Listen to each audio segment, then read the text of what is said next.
আমি এস.এম. তোফায়েল আহমেদ, আমি বাংলাদেশ ব্যাংকে আছি বর্তমানে এডিশনাল ডিরেক্টর হিসেবে আইসিটি ডিপার্টমেন্টে। তো এখানে যারা আছেন তাদের মধ্যে আমি দেখতে পাচ্ছি বিভিন্ন ব্যাংকের উচ্চ পর্যায়ের কর্মকর্তা এবং অন্যান্য ইন্ডাস্ট্রির অনেক কর্মকর্তারা এখানে আছেন। তো ডেটা সেন্টার বিষয়ে যে স্ট্যাটাস বা বাংলাদেশে সেখানে সবচেয়ে বেশি ডেটা সেন্টার মনে হয় ব্যাংকিং ইন্ডাস্ট্রিতেই আছে, এবং এখানে আমাদের মোটামুটি 65 ব্যাংক আছে এবং 36 নন বিএফআই আছে বাংলাদেশে। তাদের মোটামুটি সবারই data centre, disaster recovery site, NDC, FDC এগুলো অনেকেরই রয়েছে। এখানে আমার সাথে বাংলাদেশ ব্যাংকের ফাহাদ জামান রয়েছেন, সেও একজন ক্লাউড এক্সপার্ট। একইভাবে আমাদের স্যার আশিক স্যারও রয়েছেন, উনি পলিসি এক্সপার্ট। ইমরান খান আছেন, বাংলাদেশ ব্যাংক থেকে আরও অনেকেই আসছেন, এবং আমাদের সম্মানিত ডিরেক্টর মহোদয় কিছুক্ষণের মধ্যে হয়তো আসবেন। এছাড়া আরও অন্যান্য পাবলিক প্রাইভেট ব্যাংকগুলো থেকে অনেক সিনিয়র কর্মকর্তারা এখানে আসছেন। সাইবার অ্যাটাক, সাইবার ক্রাইম, এটা জাস্ট কিছু স্লাইড আছে আমার প্রেজেন্টেশনের অর্নামেন্টস হিসাবে। কিছু এক্সট্রা স্লাইড থাকবে, সব প্রেজেন্টেশনই থাকা উচিত মনে করি। শুধুমাত্র কাঠখোট্টা কয়েকটা জিনিস আলোচনা হলো, সেটা আমার কাছে আসলে আমি পছন্দ করছি না। তো এক্সট্রা যে কথাগুলো আছে ওই জন্য আপনারা বিরক্ত হবেন না বলে আমি আশা করতেছি।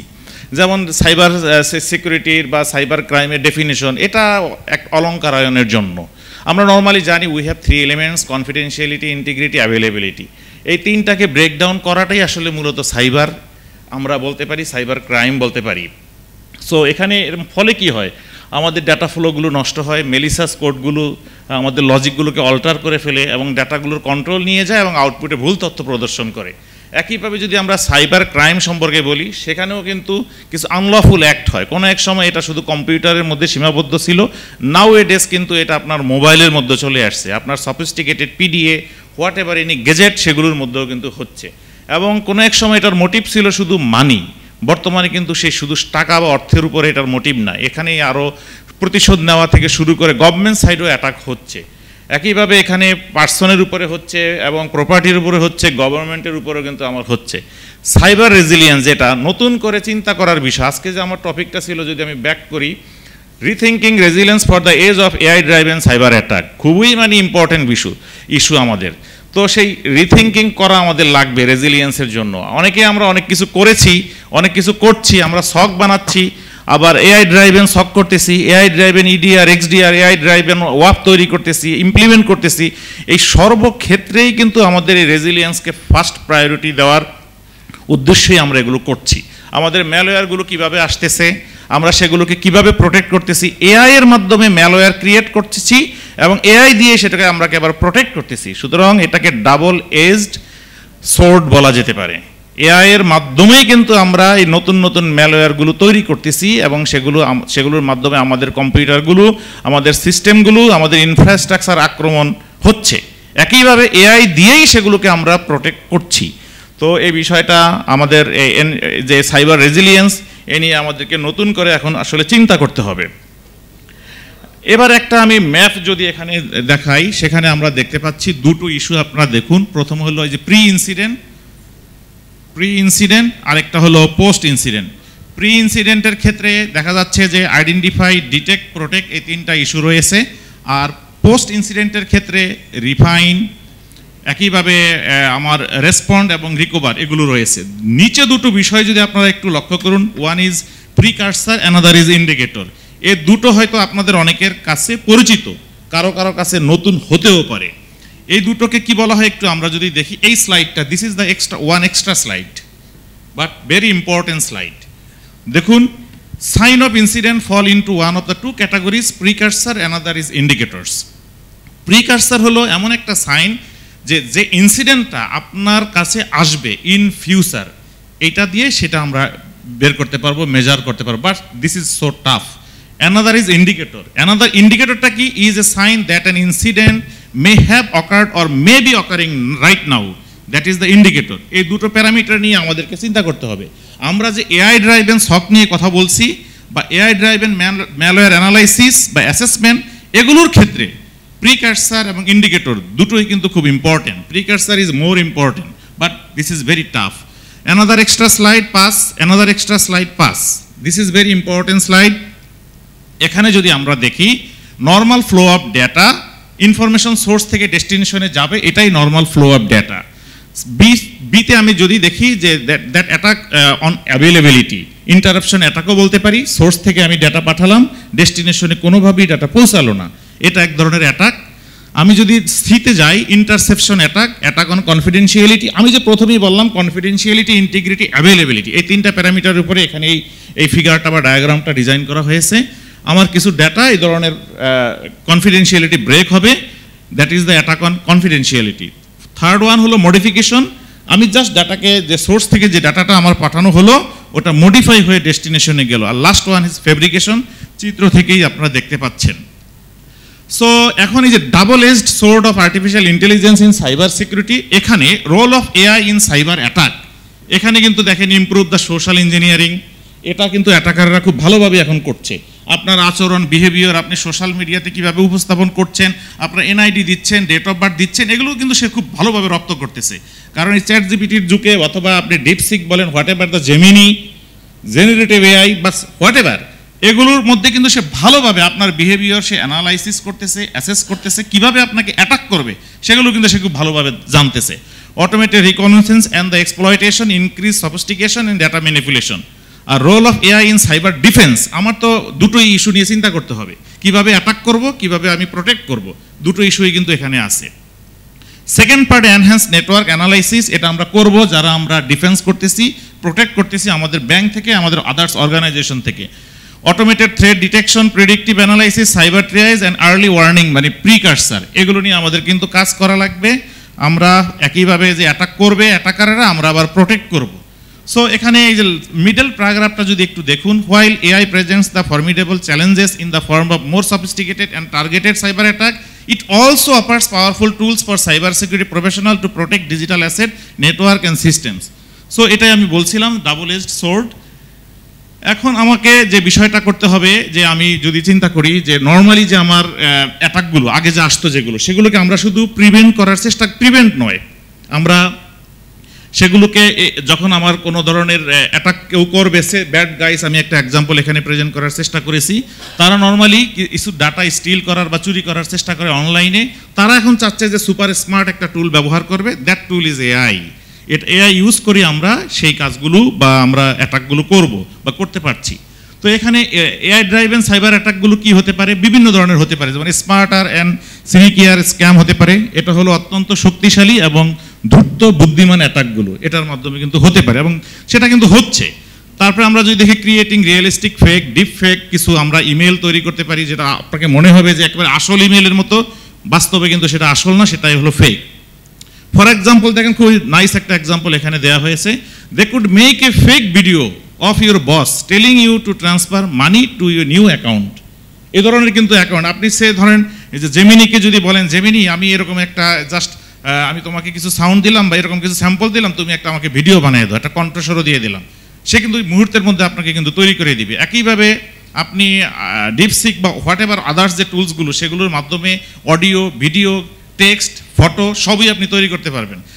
আমি একটা এক্সাম্পল দিচ্ছি, আপনি যদি বলেন যে 6টা ছোট ছোট বাচ্চা আছে, তারা মাদ্রাসায় পড়ে, তারা একটা ধান ক্ষেতের পাশে বসে আছে এবং একে অপরের দিকে তাকিয়ে আছে এবং কথা বলতেছে, তুমি এরকম একটা ছবি বানিয়ে দাও, মুহূর্তের মধ্যে কিন্তু আপনি এরকম একটা ফটো পেয়ে যাবেন। সো এগুলো কিন্তু এখন আর কোনো বিশেষ বিষয় না, এগুলো খুব সহজ বিষয়। ফাস্টার অ্যাটাকও কিন্তু হচ্ছে আমাদের এআই ড্রাইভেন যে সাইবার অ্যাটাকগুলো, লার্নিং অ্যান্ড অ্যাডপ্টিং, এটার মাধ্যমে হয় কি, আপনি একটা ম্যালওয়্যার আসলো আপনার কাছে, আপনি সেটাকে প্রোটেক্ট করলেন বা কোনোভাবে আপনি হ্যান্ডেল করলেন।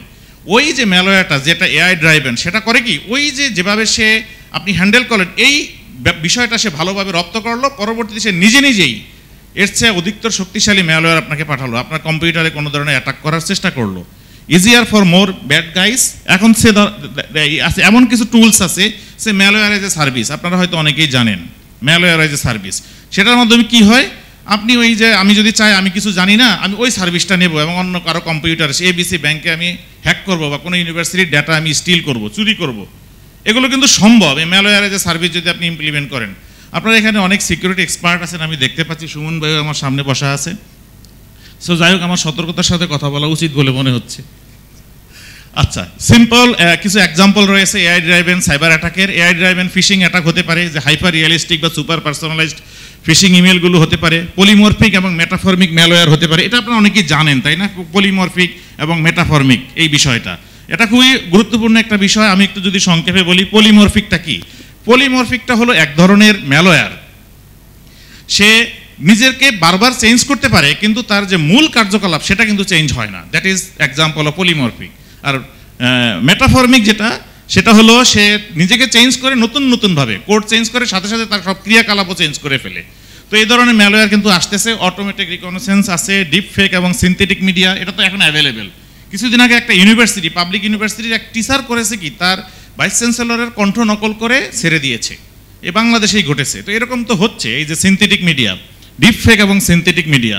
একইভাবে এআই পাওয়ার্ড ফাজিং হতে পারে, আপনার সফটওয়্যারের ফ্লো কিভাবে যাচ্ছে, এভরিথিং কিন্তু ডিটেক্ট করা সম্ভব এই এআই ড্রাইভেন সাইবার অ্যাটাকের মাধ্যমে। আরও রয়েছে AI driven social engineering attack, যেটা আমি একটু আগেই বলেছি। চ্যাটবট ট্রিকিং ইউ, আপনাকে একটা ফেক চ্যাটবট থাকবে, সেটা আপনাকে ভুল তথ্য দিবে, এগুলো কিন্তু আছে। মেলিসাস জিপিটি ইত্যাদি ইত্যাদি কিন্তু রয়েছে।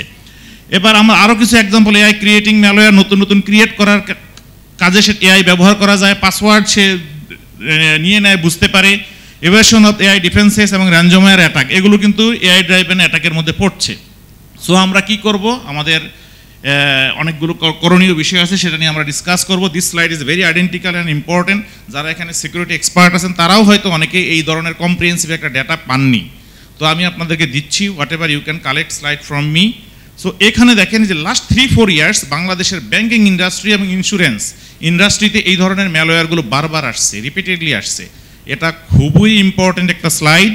সো সেখানে আপনি, আমার একটু কালার কোড এখানে ইউজ করা হয়েছে রাইট সাইডে, যেগুলো লাল করা আছে ওগুলো ম্যাক্সিমাম ফ্রিকোয়েন্সি বারবার আসছে, যেগুলো ব্লু করা আছে সেগুলো মিডিয়াম ফ্রিকোয়েন্সি, আর গ্রিনগুলো হলো মানে মিনিমাম ফ্রিকোয়েন্সি।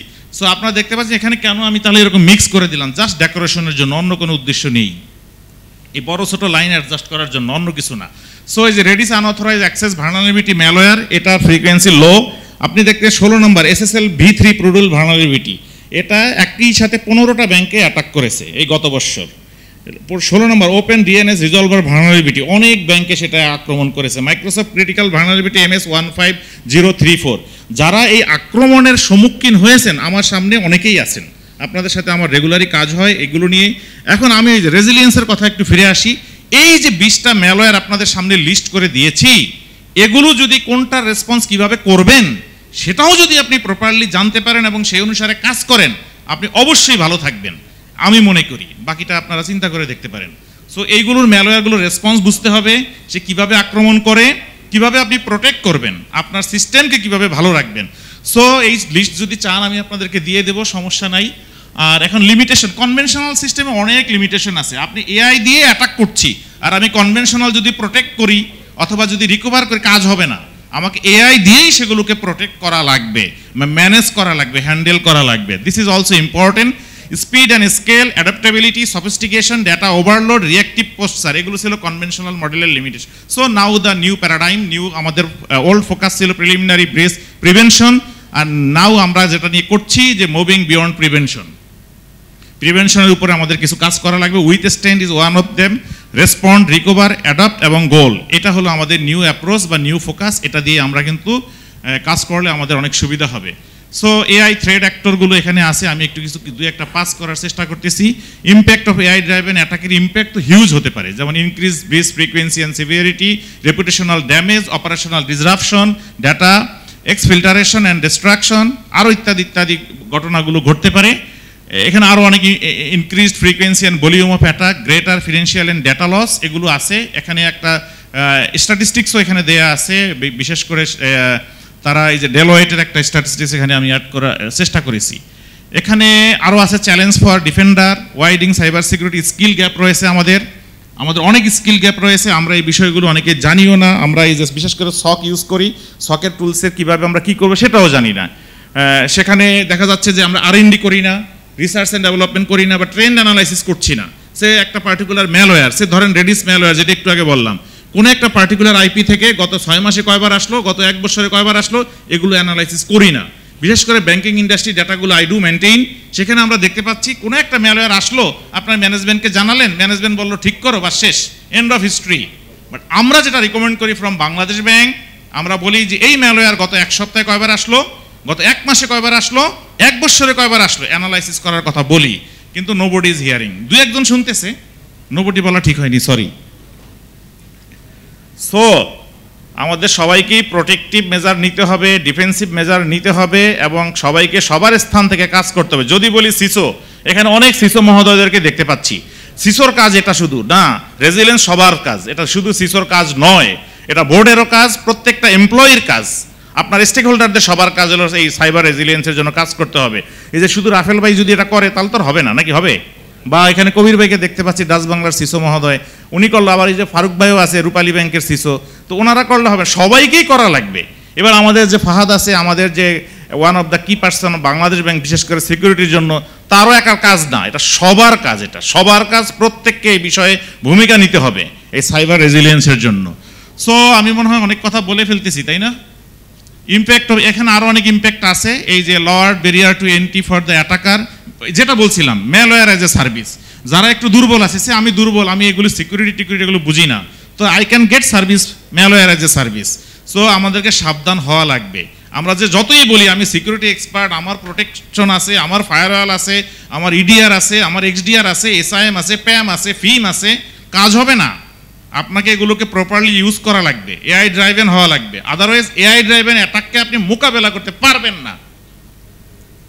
সো আমরা আমাদের কিছু কোর প্রিন্সিপাল আছে, 4টা প্রিন্সিপাল এখানে অ্যাড করার চেষ্টা করেছি, আপনারা যদিও এগুলো জানেন। এখানে প্রিন্সিপাল 1 হলো এআই ফর ডিফেন্স, এর মধ্যে কিছু পয়েন্ট আছে, আপনারা একটু দেখতে পারেন। সেকেন্ড প্রিন্সিপাল হলো জিরো ট্রাস্ট আর্কিটেকচার, এটা আমরা জানি, আমরা এটা নিয়ে প্রচুর কথা বলতেছি। আমাদের মূল হলো নেভার ট্রাস্ট, অলওয়েজ ভেরিফাই, আমরা কাউকে বিশ্বাস করব না। এই মূলনীতিতে আমাদেরকে আগাতে হবে, এগিয়ে যেতে হবে। ভিতরের কথাগুলো আপনারা একটু দেখে নিন। থার্ড প্রিন্সিপাল হলো আমাদেরকে প্রোয়েক্টিভ অ্যান্ড প্রিডিক্টিভ নিতে হবে আমাদেরকে, বিশেষ করে waiting for the attack to happen, এইটা আমরা করলে হবে না। অ্যাটাক হবে, আমরা তারপরে ব্যবস্থা নেব, এটা হবে না। এখনও যদি অনেক প্রতিষ্ঠান এটাই করে, অ্যাটাক তো হয়নি, আমি যখন ইন্সপেকশন করতাম তখন এই কথা প্রায় শুনতাম, দেখো আমার এখানে তো কোনো অ্যাটাক হয়নি। So you are waiting for attack. আচ্ছা, যাই হোক, কোশ্চেনটা আপনাদের প্রতি, আমরা অ্যাটাকের জন্য অপেক্ষা করব না, আমরা প্রোটেকশন বা প্রোটেক্টিভ সব মেজারগুলো আমরা নেব। তারপরেও আমি বলছি যে আমরা যারা ব্যাংক থেকে এখানে আসছি, অনেক প্রতিষ্ঠান থেকে আসছেন, আমরা আসলে ভালো আছি, আমরা সিকিউরিটি নিয়ে খরচ করি। আমি ইনক্লুডিং বাংলাদেশ ব্যাংক, অন্যান্য ব্যাংক, আমার সামনে যে সুমন ভাই আছেন ইস্টার্ন ব্যাংকের সিসো, আমরা কিন্তু প্রচুর চেষ্টা করতেছি ব্যাংকগুলোর নিরাপত্তা ব্যবস্থার জন্য। অনেক প্রতিষ্ঠান কোনো কিছু করে না। আমি এই কিছুদিন আগে একটা ইউনিভার্সিটিতে, সরকারি ইউনিভার্সিটিতে গেলাম একটা স্পিচ দেওয়ার জন্য, কি নোট দেওয়ার জন্য। ওখানে আমি মাননীয় ডিন মহোদয়কে জিজ্ঞেস করছি, do you have data centre? না, আমাদের ডাটা সেন্টার নাই। দেশের অন্যতম বড় ইউনিভার্সিটি, ডাটা সেন্টার নেই, এটা কি হয়? আপনি বাংলাদেশে কয়টা ইউনিভার্সিটি ডাটা সেন্টার আছে? কয়েকদিন আগে, গত সপ্তাহে একটা দেশের অন্যতম বড় ইউনিভার্সিটিতে আমার মিটিং ছিল, তো সেখানে আমি গিয়েও দেখলাম যে তাদের 3টা মাত্র র্যাক আছে, ডিআর তো নাই। সো এই যে দেখেন, আপনাদের 20-25 লক্ষ বা কোটি স্টুডেন্ট আছে, তাদের ডাটা নিয়ে আপনারা ইউ আর ডুইং গেম, যারা দোজ আর ফ্রম ইউনিভার্সিটি। ঠিক না, আপনাদেরকে এই বিষয়ে খরচ করা লাগবে, নাকি রাফেল ভাই কি বলেন? খরচ একটু করাই লাগবে। ইউনিভার্সিটির ডাটা অনেক ইম্পর্টেন্ট ডাটা, স্টুডেন্টদের রেজাল্ট, স্টুডেন্টের complete database you are maintaining, but কিভাবে করতেছেন? Question to you, those are from university. So আমি অনেক ইউনিভার্সিটির সাথে আমি তো গেস্ট ফ্যাকাল্টি হিসেবে অনেক জায়গায় ক্লাস নেই, অনেক ইউনিভার্সিটির সাইবার সিকিউরিটি কোর্সেরও ডিজাইনার হিসাবে আসি 2-1টার। তো যাই হোক, তারপর আমি বলছি এই ব্যবস্থা শুধু ব্যাংকের জন্য নয়, ব্যাংকগুলো আসলে ভালোই আছে, তারা অনেক কিছু চেষ্টা করতেছে। অন্যান্য প্রতিষ্ঠানের অবস্থা একটু আমার মনে বেশিই খারাপ। Core principal resilience is a business imperative, এটা আমাদেরকে অবশ্যই ব্যবস্থা নিতে হবে। আরেকটা হলো কি স্ট্র্যাটেজি কিছু আছে, এনহ্যান্সমেন্ট হিউম্যান মেশিন টিমিং, হিউম্যান এবং মেশিনের সাথে টিম নিয়ে আমাদের কাজ করা লাগবে। Robust incident response and recovery, ভিতরের কথাগুলো আলোচনা করছি না যেহেতু সময় কম, এখানে 2-1টা না করলেও নয়। যেমন বিজনেস কন্টিনিউটি প্ল্যানিং, ম্যাক্সিমাম প্রতিষ্ঠানের বিসিপি নাই, ইনক্লুডিং ব্যাংক। আছে আইটির বিসিপি, আমি তো আইটির বিসিপি বুঝাচ্ছি না, আমি একটা কম্প্রিহেন্সিভ সেন্ট্রাল বিসিপি বুঝাচ্ছি। আজকে যারা আছেন আমি স্ট্রংভাবে বলতেছি, বিসিপি থাকা লাগবে। কিভাবে আপনি আপনার বিজনেস কন্টিনিউ করবেন, সুনির্দিষ্টভাবে পরিকল্পনা থাকা লাগবে, এবং ডিজাস্টার রিকভারি প্ল্যান আপনাকে থাকতে হবে, অবশ্যই থাকতে হবে। সেন্ট্রাল বিসিপি থাকার কথা আমি বুঝাচ্ছি, অবশ্যই সেন্ট্রাল বিসিপি আপনাকে থাকতে হবে। আচ্ছা, আরও অনেক কথা বলার আছে। সিকিউরিটি, এআই ইটসেলফ, আপনার যে সিকিউরিটি এজেন্ট তাকেও কিন্তু সিকিউর করা লাগবে। ডেটা পয়জনিং ইউজ করে আমি আমার এআই এজেন্টকে যদি ভুলভাবে শিক্ষা দেই, তাহলে ভুল ডিসিশন কিন্তু সে দিবে। এই জন্য এই বিষয়টা আমাদের সতর্ক থাকতে হবে। একইভাবে কন্টিনিউয়াস অ্যাডাপ্টেশন অ্যান্ড লার্নিং, এটা অবশ্যই একটা ইম্পর্টেন্ট বিষয়। ইভ্যালুয়েটিং বোর্ড লেভেল এনগেজমেন্ট, এখন বোর্ডের লোকজন, সেদিন ওই জাস্ট ডে বিফোর ইয়েস্টারডে একটা ব্যাংকের সিসো আসছিলেন এবং হেড অফ আইটি, বলেন আমার ভোট তো খরচ করতে চায় না, বলে যে না এগুলো দরকার নাই, তোমার এসআইএম দিয়ে কি করবা, এসআইএম কেমন, এই সমস্ত কোশ্চেন এখনো এই যুগে এসেও ফেস করা লাগে, যেখানে এআই ড্রাইভেন সাইবার অ্যাটাক চলছে, এগুলো এখনো আমাদেরকে ফেস করা লাগতেছে। সো আমরা চেষ্টা করতেছি বাংলাদেশ ব্যাংক থেকে তাদের বোর্ডের সদস্যদেরকেও বোঝানোর, এমডি ডিএমডি মহোদয়দেরকে আমরা বোঝানোর চেষ্টা করতেছি। আবার অনেকে ওই যে ক্লাউডের কথা যে আলোচনা হলো, ক্লাউড তো না বুঝেও যাচ্ছে অনেকে। বাংলাদেশ ব্যাংকের সুনির্দিষ্ট গাইডলাইন আছে, আমার সাথে এখানে আরো কয়েকজন, মুশফিক ভাই আছে ফার্স্ট সিকিউরিটির সিসো, হেড অফ আইটি, আরো অনেকেই আছেন যে ক্লাউড গাইডলাইনে ছিলেন আমার সাথে। আপনারা নিশ্চয়ই জানেন যে ক্লাউড গাইডলাইনের সুনির্দিষ্ট অ্যাসেসমেন্ট করে এই গাইডলাইনটা আমরা প্রণয়ন করার চেষ্টা করেছি। সুন্দরভাবে বলা আছে ক্রস বর্ডারে গেলে কি হবে। এখন আমি যদি ওপেন করে দিই সব বিদেশি ক্লাউড বাংলাদেশে আসো, আমার দেশের কোনো পরিবর্তন ঘটবে না, দেশের মধ্যে একটা ডাটা সেন্টার হবে না দেশের। অন্যদিকে যে একটু আগে আমি যে আমাদের যে ফেলোসিটের সিইও মহোদয়ের কথা শুনলাম বা অন্যান্য যারা ছিলেন তাদের কথা, দে আর অলসো প্ল্যানিং যে আমাদের কিভাবে আমরা দেশের মধ্যে ডাটা সেন্টার করব, দেশের মধ্যে ক্লাউড তৈরি করব। ডেফিনেটলি অ্যাপ্রিসিয়েটেড, আমরা বাংলাদেশ ব্যাংক থেকেও সেটা অ্যাপ্রিসিয়েট করছি। এনিওয়ে, তারপরে আসুন employee training and awareness continuous process, এটা থাকতে হবে। একইভাবে সাপ্লাই চেইন রেজিলিয়েন্স, আপনার যে ভেন্ডর থেকে শুরু করে সাপ্লাই চেইনের সাথে যারা জড়িত তাদেরকেও সাইবার রেজিলিয়েন্সের মধ্যে অন্তর্ভুক্ত করা লাগবে। স্ট্রেংথেনিং ফাউন্ডেশনাল সাইবার সিকিউরিটি, কয়েকটা বিষয় এখানে আছে, যেমন robust patch management, strong multifactor authentication, network segmentation, data encryption, তারপরে secure configuration, effective logging, monitoring, implement security, use of updated antivirus software, OS and application software, strong email gateway, ensure backup. এই ব্যাকআপটা নিয়েও আমাদের সমস্যা আছে, আমরা properly backup নিচ্ছি না। In case of ransomware attack আপনি কি করবেন, আপনাকে অফ নেট ব্যাকআপও নিতে হবে, on site backup, off site backup, on net backup, off net backup, সব ব্যাকআপ নিতে হবে। You have to have DC, DR থাকা লাগবে, এনডিসি থাকা লাগবে, এফডিসি থাকা লাগবে। বাংলাদেশ ব্যাংক থেকে আমরা বলেছি, এখন আপনি একটা ডিসি নিয়েই ক্লান্ত হলে তো হবে না, ডিআর থাকা লাগবে। ইন কেস ন্যাচারাল ডিজাস্টার বা অন্য কোনো কারণে বা সাইবার অ্যাটাক, আপনার ডিসি শেষ, কি করবেন আপনি, বিজনেস মুহূর্তের মধ্যে শেষ। সো এভাবে আমাদেরকে আসলে অনেক কিছু করণীয় আছে। এখানে আমাদের আরো এই যে perform vulnerability assessment, penetration testing এবং কম্প্রোমাইজ অ্যাসেসমেন্ট। এখন আমি বাংলাদেশ ব্যাংক থেকে কিছুদিন আগে চিঠি দিয়েছিলাম যে আপনার ব্যাংকের ডাটা তো ডার্ক ওয়েবে পাওয়া গিয়েছে, পার্টিকুলার একটা ব্যাংকে দিয়েছি। এখন ওই ব্যাংক বলতেছে না স্যার আমার তো ডাটা ডার্ক ওয়েবে নাই। তো হাউ ডু ইউ আন্ডারস্ট্যান্ড যে আপনার ডাটা ডার্ক ওয়েবে নাই? তো ইউজ প্লিজ কম্প্রোমাইজ অ্যাসেসমেন্ট। এই জন্য এই প্রতিটা বিষয় whatever I am telling এগুলো কিন্তু ইউজ করা লাগবে। একইভাবে always read before you click, এটা মাথায় রাখতে হবে। এটা আমার সবচেয়ে প্রিয় স্লোগান। আমি ব্যাংকে আমার যে গ্রুপ আছে বা আইসিটি প্রফেশনাল গ্রুপ, সব জায়গায় এটা আমি প্রায়শই বলি, রিড বিফোর ইউ ক্লিক। এর মাধ্যমে আপনি অনেক কিছু হতে পারবেন। আপনার যে হিউম্যান যে ফায়ারওয়াল, যেটা আপনার যে হিউম্যান ফায়ারওয়াল, তাকে এই কথাটা রেগুলারলি বলতে হবে, মনে করিয়ে দিতে হবে যে রিড বিফোর ইউ ক্লিক। কোনো কিছু ক্লিক করার আগে ভালোভাবে, আপনার যে মেল সার্ভার অনেক সিকিউর, তার মধ্যে দেখবেন অনেক সাসপিসিয়াস মেল ঢুকে গেছে, নিশ্চয়ই কোনো ফাঁকফোকর আছে নাকি। সো এই জন্য আমাকে এই read before you click always and always, এটা আপনারা প্রিন্ট করে টেবিলের সামনে রাখবেন। মেজারিং রেজিলিয়েন্স ইফেক্টিভনেস, এখানে আমার যে আমি কতটুকু রেজিলিয়েন্স এফেক্টিভ, আমার কতটুকু আমার রেজিলিয়েন্সটা, সেটাও দেখার অনেক প্যারামিটার আছে। যেমন mean time to detect, mean time to respond, recovery time objective, recovery point objective and so on. এগুলো কিন্তু আমাকে এনশিওর করা লাগবে। চ্যালেঞ্জের জন্য কিছু টেকনিক্যাল চ্যালেঞ্জ আছে এখানে, integration complexity, AI model transparency, potential algorithmic bias ইত্যাদি হতে পারে। কিছু আবার অর্গানাইজেশনাল চ্যালেঞ্জও রয়েছে, বাজেট কনস্ট্রেন্ট আছে, বোর্ড লেভেল মাইন্ডসেট আছে, higher management top management mindset আছে, এগুলো কিন্তু মাথায় রাখতে হবে। সাইবার রেজিলিয়েন্স কালচার আমাকে তৈরি করতে হবে, ওনারশিপ শেয়ার করা লাগবে, আরও অন্যান্য অনেক কিছু আছে। কিছু অ্যাকশন আমাকে নিতে হবে। আমি একটু যেহেতু সময়ের জন্য সিগন্যাল পেয়ে গেছি, আমি একটু এই বিষয়গুলো আসলে this are very important slide, এই 10-15-20 মিনিট এগুলো বলা আসলে যায় না। I am sorry for that. এর পরবর্তীতে কোনো সময় পেলে আবার এগুলো আমরা আলোচনা করব। অর্গানাইজেশন শ্যাল ইমপ্লিমেন্ট, সেটাখানে কিন্তু ব্যাংকের কথা আমি বলিনি। আমি যখন ব্যাংকে প্রেজেন্টেশনটা দিই তখনই ব্যাংক ছিল, এটা বাদ দিয়ে অর্গানাইজেশন করে ফেলছি, বিকজ আপনারা মাল্টি লেভেল প্রতিষ্ঠান ক্যাটাগরির অর্গানাইজেশন থেকে আসছেন। সিকিউরিটি অপারেশন সেন্টার তৈরি করা লাগবে আপনার সিকিউর রেজিলিয়েন্সের জন্য বা সাইবার রেজিলিয়েন্সের জন্য। এসআইএম ইমপ্লিমেন্ট করা লাগবে, ওয়াফ করা লাগবে, ভিএ, ভিএম এবং কম্প্রোমাইজ অ্যাসেসমেন্ট, আইডিএস, আইপিএস বাস্তবায়ন করা লাগবে, প্যাম করা লাগবে, এনটিএপিটি লাগবে। আমাদের দেশের অনেক ব্যাংক আছে, এই সবগুলো তারা ইমপ্লিমেন্ট করেছে, সবগুলো, অনেক ব্যাংক এখানেই আছে। যাই হোক, আপনারা ওই বিশেষ বিরতির সময় তাদের সাথে কথা বলতে পারবেন। আমি প্রায়শই বলি এই 35 টুলস আপনাকে বাস্তবায়ন করা লাগবে আপনার প্রতিষ্ঠানে, ক্রমে ক্রমে। একদিনে পারবেন না, এক বছরও পারবেন না।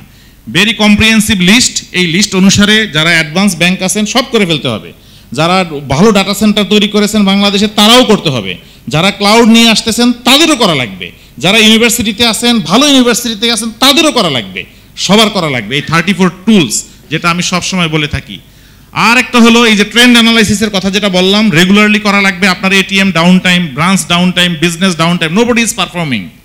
আমার ডাটা অনুসারে আমি তো 65 ব্যাংকের ডাটা মোটামুটি মেনটেন করি, এগুলো আমরা প্রায় বলি কিন্তু কেউ করে না। Business down time, virus malware অ্যাটাকের অ্যানালাইসিস, ডিসিডিআর সার্ভার ডাউন টাইম এর অ্যানালাইসিস অ্যাসেসমেন্ট করা লাগবে, এবং কিছু স্পেশাল ট্রেনিং আপনার এমপ্লয়ীদেরকে দিতে হবে। রাইট সাইডে একটু বাঁকা করে লেখা আছে, vulnerability assessment, penetration testing, malware analysis, digital forensic analysis, OSINT, এই ট্রেনিংগুলো দিতে হবে। আর কিছু আপনার প্রতিষ্ঠানের সার্টিফিকেশন লাগবে, নিচে লাল করা আছে, পিসিআই, ডিএসএস, আইএসও। যদিও আমাদের দেশের ব্যাংকগুলোকে আমরা এগুলো এনশিওর করেছি, maximum bank PCI, DSS, ISO certified হয়ে গেছে। আর আমাদের আপডেট বিসিপি এগুলো করা লাগবে, এগুলো আমাদের কিন্তু অবশ্যই করা লাগবে। সো এখানে কয়েকটা বিষয় আমি একটু পাস করি, এগুলো আপনারা দেখে নেবেন প্লিজ। এআই ড্রাইভেন সক, এআই ড্রাইভেন সক, এন্ড পয়েন্ট সিকিউরিটি বা ইডিআর, এক্সডিআর ইত্যাদি আছে। এখানে দেখেন তো আমরা কোথায় চলে যাচ্ছি, দেখেন এখানে যে ছবিগুলো আছেন সবগুলো কিন্তু রোবট, একটাও মানুষ না এখানে। আর তারপরেরটা একটু এই যে এখানে দেখেন, এই যে এটা কিন্তু robot, completely robot, Chinese robot. এবার আসেন এই যে এখানে, এটা কি চিনেন আপনারা? লিসা, ইন্ডিয়ান খবর প্রেজেন্টার, নিউজ লিসা। তারপর একটা বাংলাদেশের দেখেন, Aparajita, she is from Bangladesh, channel 25 এর নিউজ প্রেজেন্টার। এটা হলো চাইনিজ একটা নিউজ প্রেজেন্টার, সেও রোবট। সো আমরা কোন দিকে চলে যাচ্ছি? আপনার ঘরের সব কাজই সে করে দিবে। এখানে আরও কিছু বিষয় আছে, আমাদের সর্বক্ষেত্রে এআই ব্যবহার হবে। আপনার ড্রাইভারের ডিস্ট্রাকশন ডিটেক্ট করার জন্য আপনি এআই ব্যবহার করবেন। সে কে ঘুমাচ্ছে, জানালা খুলে বাইরের দিকে তাকাচ্ছে, এলোমেলো গাড়ি চালাচ্ছে, এআই কিন্তু ধরে ফেলবে। এখানে দেখেন ড্রাইভার ডিস্ট্রাকশন, সে talking on the phone, looking outside the window, এটাও কিন্তু ডিটেক্টেড। একইভাবে দেখেন যেখানে যে সে হা করে রাগান্বিত, ডিস্ট্রাকশন, সে কি হলো, তার অ্যাঙ্গার 100%, মাউথ ওপেন 100%, আর আই ক্লোজার 0%, সো তার ডিস্ট্রাকশন 30%। সো দিস ওয়েতে এআই এগুলো কিন্তু করতে পারে। এই যে সেলফ ড্রাইভিং কার, এটা আমার অদূর ভবিষ্যতে আমাদের দেশেও চলে আসবে। আপনি গাড়িতে উঠে বলবেন গো টু বাংলাদেশ ব্যাংক, সে বাংলাদেশ ব্যাংকে গিয়ে পার্কিং করে আপনাকে বলবে, নামাই দিবে, আপনি আবার বলবেন যাও এবার বাসায় চলে যাও, সে সরাসরি বাসায় চলে যাবে, গাড়িতে কেউ নাই। একইভাবে এই যে আপনি গাড়িতে উঠে একটু পেপার পড়তে আপনি বাংলাদেশ ব্যাংকে পৌঁছে যাবেন, যদিও জ্যামের বিষয়টা এখানে উল্লেখ নেই। এবার আসেন যে আপনি এই যে এমআর কথা আসেন, এই যে ইউএস এর এম্বাসিতে, ইমিগ্রেশন সেন্টারে এটা ব্যবহার হয়, যে চ্যাটবট এআই যুক্ত, সে 40,000 কল কিন্তু একদিনে ধরতে পারে, এবং সে কয়েকটা ল্যাঙ্গুয়েজে সে কথাও বলতে পারে, এবং সে যদি ওই কোনো কোশ্চেনের আনসার দিতে না পারে, হিউম্যান এজেন্টের কাছে সে ট্রান্সফারও করতে পারে। আরও অনেক অ্যাপ্লিকেশন আছে, advance level application. Generative AI সম্পর্কে আমরা সবাই কম বেশি জানি। জেনারেটিভ এআই এবং এজেন্টিক এআই, এই দুটো বলি আমি শেষ করতেছি, last 2 minutes. So generative AI তো আমরা জানি, আমরা চ্যাট জিপিটির যুগে বাস করতেছি, ডিপসিক বা জেমিনি আমরা ইউজ করতেছি, সুতরাং জেনারেটিভ এআই জানি। আমি যদি বলি যে বাংলাদেশ ব্যাংকের তোফায়েল সাহেব আছে, সে তো অডিট করে, ইন্সপেকশন করে এবং ক্লাসও নেয় মাঝে মাঝে, আবার আরও কিছু কাজের সাথে জড়িত, কমপ্লায়েন্স, সাইবার সিকিউরিটি নিয়েও মাঝে মাঝে কথা বলে। তো তার সম্পর্কে একটা কবিতা লিখে দাও, সেকেন্ডের মধ্যে একটা সুন্দর কবিতা আপনি পেয়ে যাবেন। যারা করেননি আজকে করে দেখেন। আবার যদি বলেন যে এই যে কবির ভাই আছে তো ডাচ বাংলা ব্যাংকে, আসানুল কবির, সে তো সিকিউরিটি খুবই এক্সপার্ট, সে সাইবার সিকিউরিটি, ক্লাউড সব বিষয়ে এক্সপার্ট এবং ভালো স্পিকার, বিআইবিএম, বিবিটি আরও বিভিন্ন প্রতিষ্ঠানে ক্লাসও নেয়। তো আসানুল কবির সম্পর্কে একটা কবিতা লিখে দাও, সুন্দর করে লিখে দিল। এবার আপনি বলেন কবিতাটা আমার পছন্দ হয় না, একটু ভালো করে লেখো, আবার একটু চেঞ্জ করে সে সুন্দর করে লিখে দিবে। এবার বলেন তার আরও কিছু ফিচার আছে, সে ডাইনামিক যোগ করে কবিতাটা এনহ্যান্স করো, সে আবার ডাইনামিক যোগ করে কবিতাটাকে এনহ্যান্স করে দিবে। You know this, definitely you know. এবার দেখেন জেনারেটিভ এআই এর অনেক টুলস আছে। আপনি যদি তাকে বলেন যে রাইটিং এর জন্য, টেক্সট জেনারেশনের জন্য, এই যে ওপেন এআই, যে চ্যাট জিপিটিটা হলো ওপেন এআই তো ইউনো, আমেরিকান একটা প্রতিষ্ঠান যারা এগুলো নিয়ে কাজ করে। একইভাবে আরও অনেক এই যে জ্যাসপার, আরও গ্রামারলি অনেক টুলস আছে, এগুলো হলো টেক্সট লেখার জন্য, শুধু টেক্সট লেখার জন্য। একইভাবে আপনি যদি ইমেজ জেনারেশন করতে চান, ডেল E3, এটা ওপেন এআই, আমেরিকার ওপেন এআই এর, এটা দিয়েও আপনি কিন্তু এই ইমেজ জেনারেট করতে পারবেন। একইভাবে যদি আপনি অডিও জেনারেট, গান বানাতে চান, বা সে আমার সুর নকল করে বা ইন্দ্র কিশোরের সুর নকল করে নতুন একটা গান বানিয়ে দাও, মুহূর্তের মধ্যে সে একটা মিউজিক তৈরি করে আপনাকে দিয়ে দিবে। এবার আসুন ভিডিও জেনারেশন, এই যে সরা, এটা ওপেন এআই এর, আরও অনেকগুলো আছে। এগুলোর মাধ্যমে এখানে অনেক টুলসের এক্সাম্পল আমি এখানে দিয়েছি, হয়তো সময়ের অভাবে কালার করতে পারিনি, তো আপনারা সেগুলো আসলে দেখতে পারেন। আবার কোড জেনারেশন, প্রোগ্রামারদের তো অবস্থা খারাপ, সে আপনি যে কোনো কোড লিখতে বলে সে লিখে দেয়, এখন সুন্দর করে লিখে দেয়, ওয়েবসাইট বানাতে বললেও সে করে দেয়। সো আমরা এখন কোথায় যাব, কি করব না করব, এগুলো চিন্তা করা লাগবে। এজেন্টিক এআইটা কি, একটা পার্থক্য বললে ক্লিয়ার হয়ে যাবেন। চ্যাট জিপিটিকে যা বলি সে সেই অনুসারে করে দেয়, কিন্তু তার নিজের কোনো চিন্তা টিন্তা কিন্তু নাই, যা বলবো। আর এজেন্টিক এআইতে সে ডিসিশন মেকার। সে ধরেন আমি চ্যাট জিপিটিকে বলি শিল্পী, আর এজেন্টিক এআইকে বলতে পারি আমি এক্সিকিউটিভ, এক কথায় শেষ।